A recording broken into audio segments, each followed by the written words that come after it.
അപ്പോൾ ഇതെന്താ രാവിലെ വന്ന് ക്യാമറയുടെ മുമ്പ് തുള്ളിക്കളിക്കുന്ന കുഞ്ഞുപുഴുവെന്ന് ആരും വിചാരിക്കില്ല കേട്ടോ. ഇതിൻ്റെ പുതിയ ടോപ്പാണ്, അടിക്കാൻ ഒരു വഴിയില്ല, എൻ്റെ മെഷീൻ കേടായിപ്പോയി. അപ്പോൾ തൽക്കാലം ഞാൻ കൈതയിലൊക്കെ ഇട്ട് അഡ്ജസ്റ്റ് ചെയ്തു. പക്ഷേ ഒന്നാലും പള്ളിയിൽ അച്ഛൻ്റെ ലോഹ പോലെ കിടക്കുകയാണ്. ഒട്ടും അങ്ങോട്ട് ശരിയാവുന്നില്ല. കൈൻ്റെ ഭാഗമാണെങ്കിൽ ഒട്ടും ശരിയാവുന്നില്ല ഗൈസ്. വവ്വാലിൻ്റെ ചിറക് പോലെ ഇട്ട് അടിച്ചടിച്ച് നടക്കാം.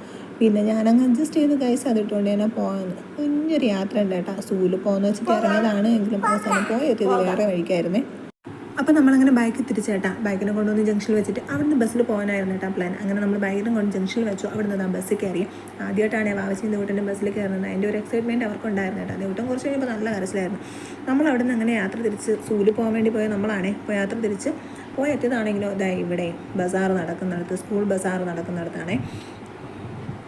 ഗൈസ് ഇന്ന് അവധിയാണ്, തിങ്കളാഴ്ച ദിവസം അവധിയാണെന്ന് ഞങ്ങൾക്ക് അറിയത്തില്ലായിരുന്നു കേട്ടോ. പിന്നെ അങ്ങനെ അവിടുന്ന് ഒരു ജ്യൂസും കുടിച്ചിട്ട് നമ്മൾ ഇവിടെ എത്തി. ഇവിടെ വന്ന് കുറച്ച് സാധനങ്ങളൊക്കെ വാങ്ങിച്ചിട്ട് ഇവിടുന്ന് തിരിച്ചേട്ടാ. അങ്ങനെ തമ്പാനൂർ പോയിട്ട് അവിടുന്ന് നമ്മുടെ കോഫി ഹൗസിൽ കയറി ഒരു ബിരിയാണിയും കഴിച്ച്. പിന്നെ ബിരിയാണി കഴിച്ചപ്പോഴത്തേക്ക് നമുക്ക് കാണാത്തതിൻ്റെ വിഷമം അങ്ങ് മാറി കിട്ടിയേട്ടാ. ബിരിയാണിയും കഴിച്ചിട്ട് ബസ്സിൽ തിരിച്ച് നമ്മൾ യാത്രയായ ബസ്സിൽ തിരിച്ച് വന്നപ്പോൾ നല്ല ഹാപ്പി ആയിരുന്നു കേട്ടോ ദേവൂട്ടൻ. അങ്ങനെ കളിയും ചിരിയൊക്കെ. അങ്ങനെ തിരിച്ച് നമ്മൾ ജംഗ്ഷനിൽ വന്ന് ബൈക്ക് കൊടുത്തിട്ട് നമ്മൾ തിരിച്ച് അങ്ങനെ വീട്ടിലെത്തിയേ. അങ്ങനെ അടിപൊളിയായിരുന്നു കേട്ടോ ഇന്നത്തെ യാത്ര പോയ സ്ഥലത്ത് എത്താൻ പറ്റിയില്ല എങ്കിലും നല്ല ഹാപ്പി ആയിരുന്നു. യാത്രകൾ ഇഷ്ടപ്പെടാത്ത ആരല്ലേ? എല്ലാവർക്കും യാത്ര ചെയ്യാൻ ഇഷ്ടമല്ലേ?